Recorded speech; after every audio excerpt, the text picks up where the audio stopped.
Olá, pessoal das células, é um privilégio estar com você mais uma vez, é uma grande alegria, nós pastores, nessa ferramenta que nós levamos até a sua casa, aqueles que estão em isolamento social, para realmente nos aprofundarmos nesse estudo tão importante que hoje nós vamos falar sobre oração.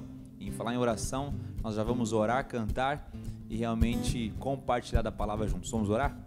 Pai, obrigado, Senhor, pelo privilégio que temos de nos reunirmos com cada um dos teus filhos e filhas, dos seus discípulos, nesse momento. Pai, obrigado porque o Senhor tem despertado a sua igreja nessa busca por sermos plenos, cheios do Espírito Santo de Deus. E nesse estudo, mais uma vez, queremos, Pai, destacar essa importância da oração na nossa vida e na vida de cada um dos teus filhos e filhas. Pai, nós consagramos esse momento para a tua honra e glória e oramos em nome de Jesus. Amém. Deus. Sobre toda a terra tu és o rei, sobre as montanhas e o pôr do sol, uma coisa só meu desejo é: vem reinar de novo em mim, reina em mim, com o teu poder sobre a escuridão, sobre os sonhos meus, tu és o Senhor de tudo que sou. Vem reinar em mim, Senhor.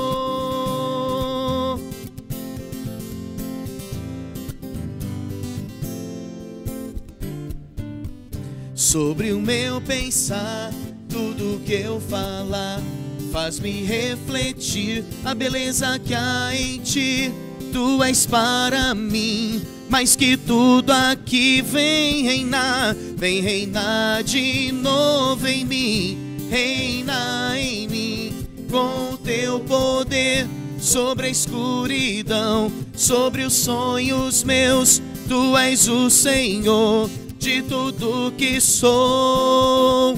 Vem reinar em mim, Senhor. Vem reinar em mim, Senhor. Vem reinar em mim, Senhor. Glória a Deus por essa canção. Quero dar as boas-vindas a você que é supervisor, líder de célula. Nós estamos juntos aqui para pensar um pouquinho sobre o estudo. Agradecer a vida do reverendo Hermes, pastor Léo, reverendo Osni, que com certeza vai contribuir aqui para essa nossa conversa informal. Um tema tão importante, que é o tema da oração, uma igreja que ora. E eu tenho certeza que a célula que você vai fazer, quando as pessoas sentarem ali, virtualmente nas suas casas, na cadeira do milagre, o poder da oração no nome de Jesus Cristo vai trazer milagres para a vida dela. E nós continuaremos a ouvir mais testemunhos daquilo que Deus está fazendo na nossa vida, na nossa igreja. E para que possamos ser contextualizados sobre aquilo que o reverendo Osni pregou domingo, ele vai ter aqui um breve resumo do sermão dele, depois partiremos para as perguntas. Reverendo Osni. Alegria muito grande estarmos aqui de volta com vocês, todos vocês, meus queridos líderes das nossas células, para esta revisão. A igreja americana, ela começou a perder o seu vigor quando a igreja parou de orar. Os americanos, eles são especialistas em muitas coisas. E com o passar do tempo, pela acomodação, a igreja foi esquecendo o valor da oração e a igreja começou a entrar em declínio. Não há um ministério forte sem a oração e não há vida cristã forte, vencedora, sem a oração. Por isso que esta semana, a semana passada, nós enfocamos a questão do avivamento e da oração. Eu quero só lembrar esse exemplo extraordinário desta igreja que era bem novinha, quando Pedro foi levado por Herodes. É bom lembrar disso. Houve uma perseguição sobre a igreja primitiva.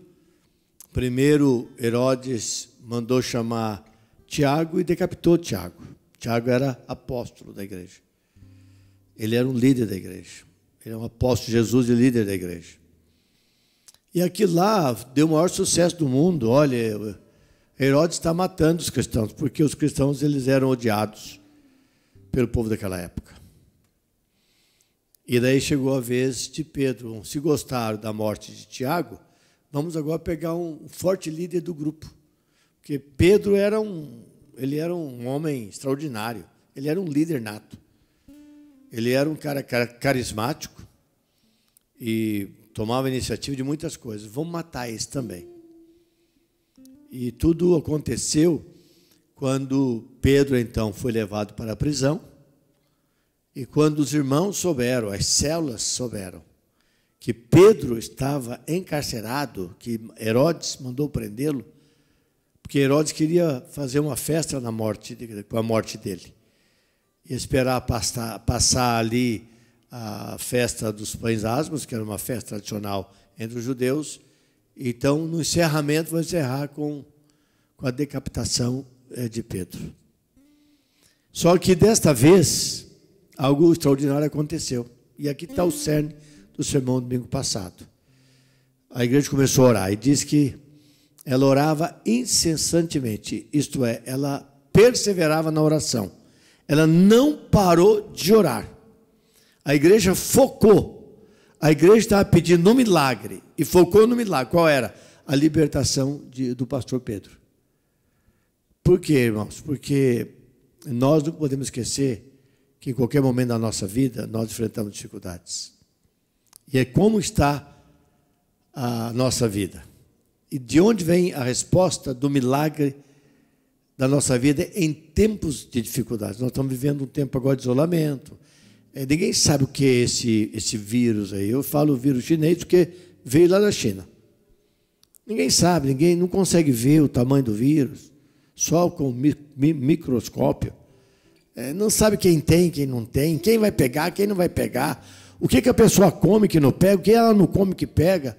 Então é uma situação muito difícil para o ser humano, embora ela não é tão fatal como inicialmente se pensava. Dificuldade. Então, nessa hora da dificuldade, irmãos e irmãs, nós temos que orar. Segundo lugar, aqui, só dando uma lembrada, né, há uma urgência, então, da oração. Para você, para sua casa, sua família. Por exemplo, você casado. Todo casamento há dificuldades. Não há cônjuge perfeito. Não há. Então, há dificuldades com os filhos, há dificuldade no trabalho. E qual é o desafio? Oração. A oração é romper isso tudo. Então, foi nesse contexto que a igreja orou e veio o milagre. E também eu abordei na semana passada, aí que nós não podemos nunca ignorar o poder da oração. Primeiro, há dificuldades. Eu falei sobre a urgência da oração e o poder da oração. Por isso, o poder da igreja que ora. Nós estamos encorajando todos nós nas células, e você líder, levar o povo a ter um tempo de oração essa semana. Levantar necessidades, problemas. Se você não quiser falar o nome, além da cadeira do milagre que nós fazemos, talvez criar um ambiente, um momento de oração, um clamor na célula. E aguardar o milagre que Deus vai trazer. Não é? E eu citei aí um grande homem que Deus usou lá no século XVIII, chamado John Wesley, que ele, quando ele afirmou que Deus não faz nada senão por meio da oração. Então nós temos esse caminho que Deus quer fazer com que você caminhe, que eu caminho, e Deus vai produzir no nosso meio, pela oração, o verdadeiro avivamento. Porque não vem avivamento sem oração. Então, irmãos, nós estamos aguardando o avivamento. Não é negócio na gritaria, no meu esforço pessoal, mas é no mover do Espírito Santo. Amém. Que nasce na oração. Eu creio que é isso a essência do sermão, em poucas palavras, daqui que nós vimos no domingo passado, e vamos crer que Deus quer usar a sua vida, líder, irmão, de maneira poderosa e maravilhosa essa semana. É isso aí, querido líder, supervisor, levando em consideração o resumo que o reverendo Osni fez do sermão dele. Eu tenho certeza também que você ouviu esse sermão, seja no culto online às 10 horas ou no drive-in à noite. A gente vai fazer 4 perguntas indutivas, que são perguntas abertas, que o nosso objetivo é sempre gerar um debate na cela, um debate saudável para que a nossa cela possa crescer espiritualmente e a gente poder entender melhor o texto bíblico. E a primeira pergunta é: quais os benefícios de desenvolvermos uma vida de oração constante? O primeiro benefício que você pode trazer para a sua célula de desenvolver uma vida de oração é o que fundamenta todo o resto, é a vida de intimidade que nós desenvolvemos com Deus. E essa intimidade, ela nos fortalece. Quando penso em oração, que benefício que eu vou ter em orar todos os dias, em ter prazer nisso, em superar as dificuldades da vida de oração, como, por exemplo, acordar cedo, cansaço, mas quais os benefícios que a vida de oração me traz? Então, na sua célula, você pode trabalhar isso, trabalhar isso. A vida de oração gera intimidade com Deus. E essa intimidade gera o cuidado do Pai da nossa vida mais e mais. E pensando especificamente no texto que o reverendo Osni pregou, quais os benefícios? É que as nossas orações, elas são ouvidas. Deus ouviu o clamor daquela igreja e Pedro foi liberto da prisão. E essa, a libertação dele trouxe alegria para aquelas pessoas. Então é muito importante você destacar aqui esses dois pequenos, grandes benefícios, são pequenos, mas são enormes. A vida de oração gera intimidade e as nossas orações são ouvidas. Pessoas são libertas. Talvez alguém na nossa família que precise de libertação também. E você pode levar as pessoas da sua célula a entender, olha, clamar por pessoas da sua família que precisam de libertação, nós temos plena convicção e certeza que Deus pode responder às nossas orações. Aleluia. Ele vai trazer libertação. Exatamente. Se eu puder colaborar um pouquinho mais, aí, pastor Diogo, além desses dois aspectos, acho que um aspecto que é muito importante é que a vida do cristão tem que ser uma vida vitoriosa. Não é que ele não tem dificuldades. E a oração nos gera forças, nos empodera, se existe a palavra em português, existe em inglês, né? Nos empodera para viver uma vida de vitória, mesmo no meio do caos. É isso que eu vejo na vida de Paulo, como Paulo viveu. Mesmo na vida de Jesus, quando ele estava lá no Getsemane. Ali, por causa da vida de oração dele, ele se transformou num homem muito forte, né? E na vida daqueles grandes homens de fé, de hebreus, cujos nomes as pessoas nem usavam, era base. Exatamente. E nós temos que, se a gente aprender a viver assim, quando você falar de Cristo para uma pessoa, algo natural da sua vida será transmitido naquele momento e vai ajudar a pessoa a entender mais a importância de Deus na vida dela. O que eu acho interessante também nesse texto, reverendo Osni, Diogo, pastor Leonardo, é que essa igreja entendeu que ela não tinha outra alternativa a não orar. Né? Frente às dificuldades, elas não procuraram conversar, quem sabe, com um político, achar algum caminho pelo Estado, pela política. Por mais que isso seja interessante, nós entendemos nosso papel como cidadãos também, mas a primeira alternativa deles foi a oração. Deus poderia usar vários meios, assim como na história ele usou reis, usou pessoas de relevância para fazer com que a vontade dele fosse cumprida, mas essa igreja, ela entendia a necessidade urgente da oração. Exatamente. Então eles não acharam outra alternativa a não ser o que o texto diz, havia oração incessante. Ou seja, não foi aquela oraçãozinha, né, de dobrar os joelhos ali um minutinho, é a oração incessante, é aquela se colocar corpo, alma, espírito naquela oração, era uma vontade, intensidade, isso mesmo, essa intencionalidade também, porque às vezes a gente ora e as pessoas têm esse aspecto de que oração, ela não é comandada por mim, ela é comandada pelo Espírito na minha vida, ele que vai me influindo sobre a minha vida, e tem uma intencionalidade, eu estou ali presente, eu não estou soltando palavras ao véu, eu estou pensando no que eu estou falando, aquilo está sendo, por isso que a gente fala de orar a palavra de Deus. Então, quando você ora as passagens bíblicas, você vai tomando posse daquelas promessas. Então, você vê uma igreja que entendeu a urgência da oração como ferramenta principal e primária para eles nesse momento. Né? Verdade. E até interessante, em tempos que a gente vive de muita ansiedade, lembrar que nós precisamos lançar sobre ele toda a nossa ansiedade. Isso você faz em oração. O evangelho tem que fazer sentido para nós nos momentos, não apenas nos momentos alegres da vida, mas nos difíceis, que vai revelar a força da nossa fé. Então, um dos benefícios da vida de oração é entregar para Jesus a nossa ansiedade. Você tem que conduzir a sua célula, levá-la a entender que existe um Deus soberano que tira intimidade conosco por meio da nossa vida de oração E Ele tem que cuidar de nós. O nosso coração não deve viver de maneira ansiosa por nada do que está acontecendo hoje. Deus nunca perdeu o controle do mundo e Ele nunca vai perder. Mas às vezes essa ansiedade pode ser por falta de oração, a falta de relacionamento e de intimidade com Deus. Então levar os irmãos e as irmãs da célula a entender isso. Existe um Deus que está muito atento a esse mundo e Ele está cuidando de cada um de nós aqui. É Deus soberano. Tremendo. Eu creio que há uma expectativa muito grande. Eu lidero célula, né, e a vida pastoral mostra isso. Eu creio que o nosso povo, o povo evangélico, está querendo uma coisa mais mística. Não na periferia da palavra, mas na essência. Experimentar, na verdade, o sobrenatural que aconteceu nessa igreja. Porque era impossível Pedro ser livre. Era impossível. 4 soldados treinados, e eram homens grandes, armados, porque Pedro ia morrer no outro dia.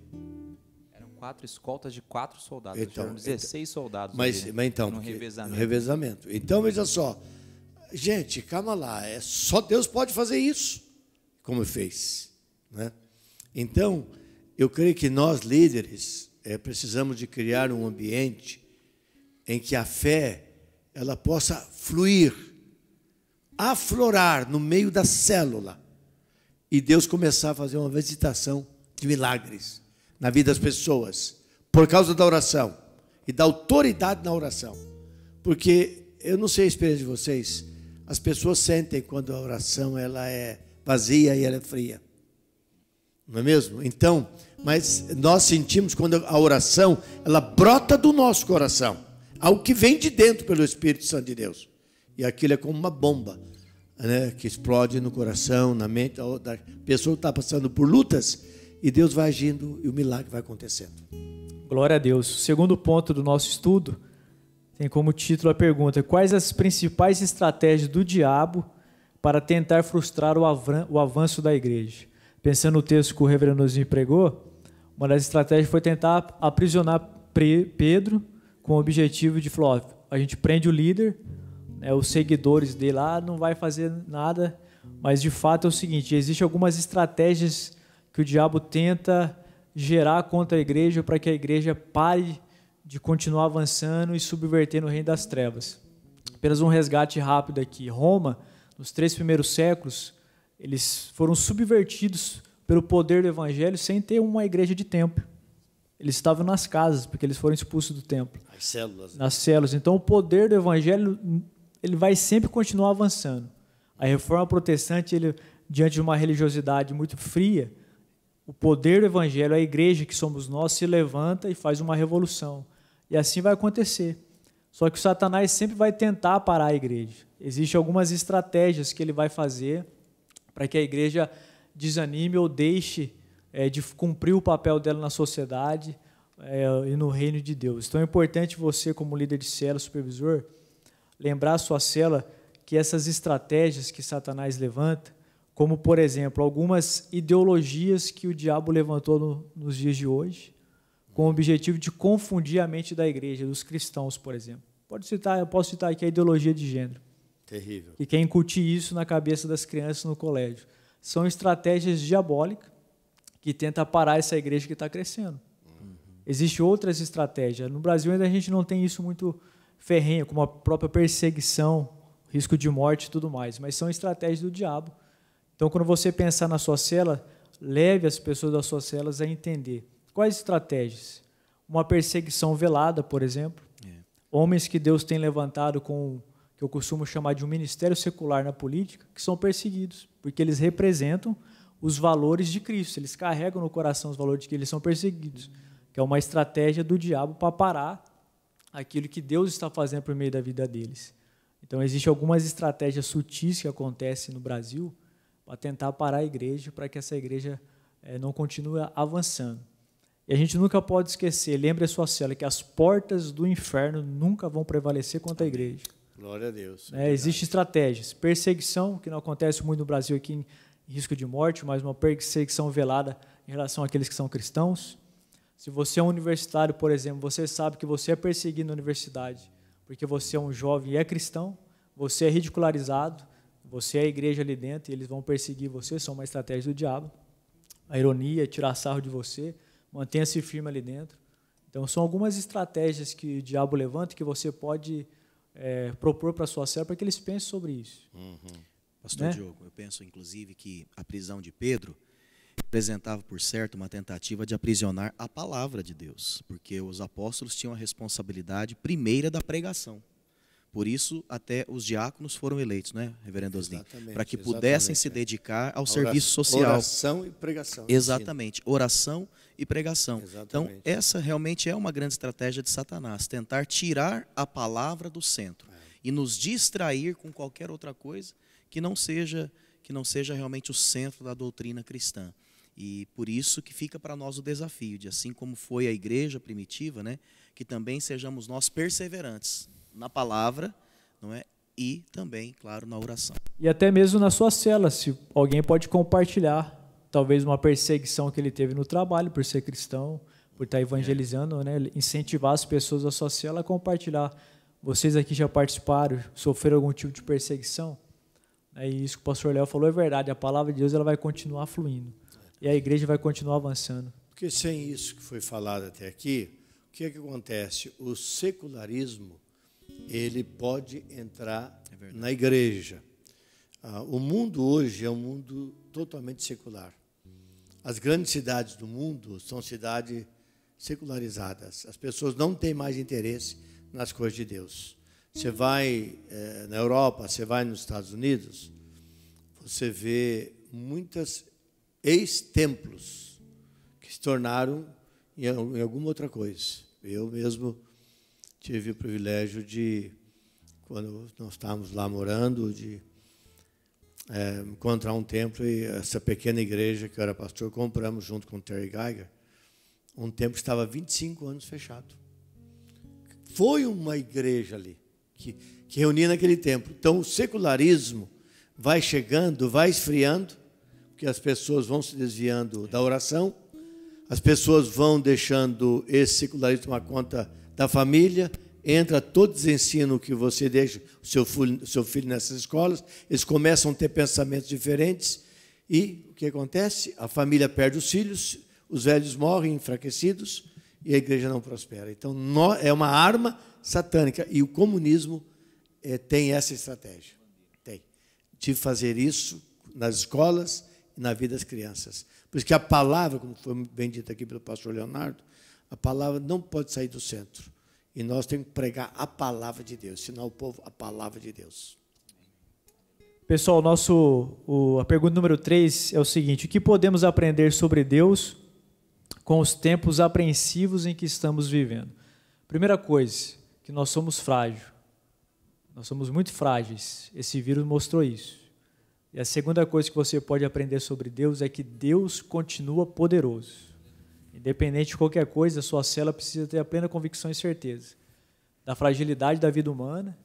Nós somos como uma nuvem passageira, uma fumaça que sopra e desaparece, mas o nosso Deus, Ele é poderoso acima de qualquer coisa e circunstância.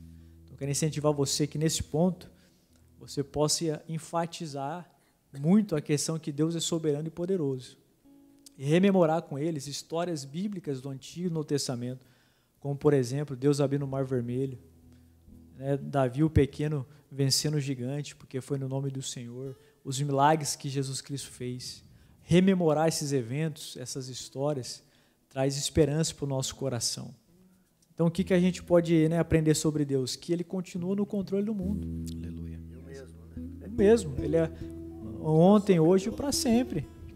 Então, nesse momento, é muito importante você enfatizar e gerar no coração da sua célula a convicção e a certeza de que Deus é soberano, que Deus é um pai que está cuidando do seu filho, da sua filha, e nada, absolutamente nada, escapa da vontade dele.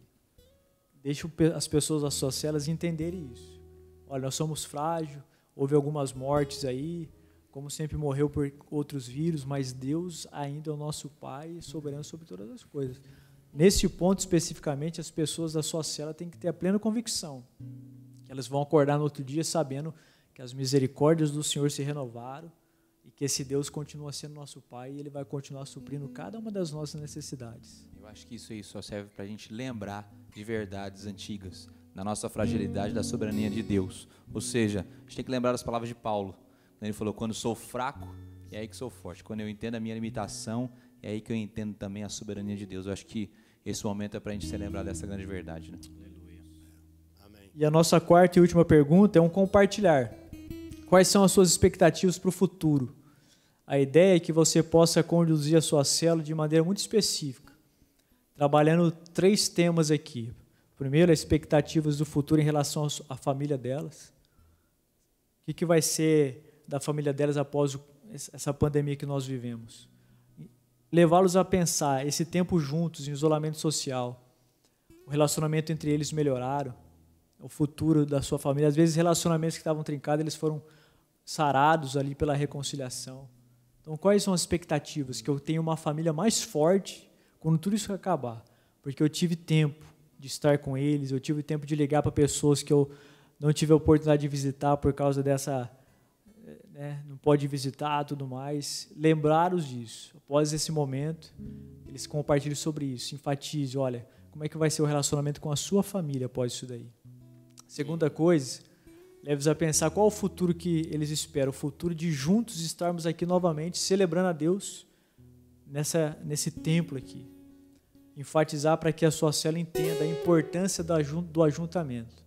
Eu sei que todos nós temos saudade de estarmos juntos aqui e que haverá uma valorização muito grande da igreja reunida. E os pormenores, com certeza, daquilo que a gente vê de equivocado, vai ser substituído pela presença de estarmos juntos. E o terceiro elemento dessa expectativa do futuro é você levar as pessoas a entender a importância de se reunir como célula, a saudade de estarmos juntos ali, de estarmos conectados, de estarmos juntos. Então, é importante que nesse quarto ponto, quais as expectativas? Uma família melhor, porque eu aprendi a lidar com eles, resolvi as circunstâncias da minha vida. A valorização da igreja local, de estarmos juntos nesse culto. A valorização da célula, desse pequeno grupo que a gente se reúne uma vez por semana para ter intimidade, relacionamento conosco e saber que Deus está cuidando de cada um de nós. Uma ênfase aí em relação ao futuro. Leve eles a entender esses 3 pontos aí, quando se pensar no futuro. Diogo, pastor Diogo, eu creio que nesse momento a célula nunca pode perder a sua missão. Qual é a sua missão? A missão é o seguinte: nós que estamos sendo cuidados, ministrados, nessa época difícil, ou como nós estamos fazendo aqui hoje, pelas lives diárias, pelos cultos online, né, pelos telefonemas, pelos contatos, nós só estamos sendo beneficiados com isso porque nós temos uma comunidade.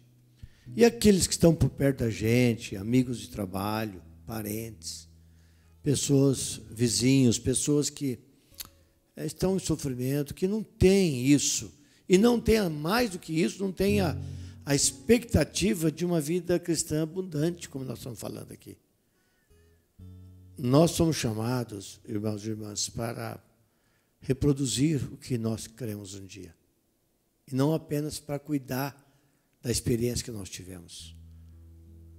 É claro que você que faz parte da vida da igreja, você é alimentado, mas isso não pode ficar só dentro de você, que senão nós ficamos num processo de engordamento e não nos damos para ninguém. Então a igreja precisa ter o senso da sua missão. Quem são as pessoas novas que nós estamos trazendo para a célula? As pessoas que nós estamos trazendo para a noite da libertação. E quando nós voltarmos e ganharmos, ajudarmos essas pessoas. A igreja que ora, ela tem paixão pelas pessoas que estão ao redor de cada um de nós. Eu creio que é um grande desafio que você, como líder, precisa abordar com o pessoal ao ministrar essa célula. Pessoal, é isso aí. Nós vamos encerrar esse breve momento juntos. Temos absoluta certeza que as nossas células serão células de manifestação de milagre do poder de Deus. Nós temos vivenciado a vida de oração da nossa igreja. Deus tem dado essa visão ao reverendo Osni, ao pastor Hermes. É uma igreja que realmente vive em oração. Então, que a sua cela seja profundamente abençoada, que possamos ouvir milagres no próximo Central em Foco daquilo que Deus fará na sua cela essa semana. Amém. Não se esqueça que sexta-feira agora nós teremos a nossa vigília online, às 20 horas, 21 horas, nós vamos continuar a adorar Jesus Cristo com canções e intensificar a nossa vida de oração. E nunca se esqueça, Deus é soberano sobre todas as coisas e Ele continuará cuidando de mim e de você. Deus abençoe e tenha uma célula abençoada. Eu creio no poder dos joelhos que se dobram. Eu creio no poder da oração. Eu creio no poder das mãos que se levantam. Eu creio no poder da oração. Vou levar meus problemas para Deus, entregar meus problemas para Deus, abençoar minha família, minha casa, meus irmãos, pois eu creio no poder da oração. Eu creio no poder da oração. Eu creio no poder da brasa viva do altar, incenso misturado à oração. Quando o anjo oferecer, a trombeta vai tocar. Deus vai mover o céu, a terra e o mar. Vou levar meus problemas para Deus, entregar meus problemas para Deus, abençoar minha família, minha casa, meus irmãos, pois eu creio no poder da oração. Eu creio no poder da oração. Eu creio no poder da oração. Eu creio no poder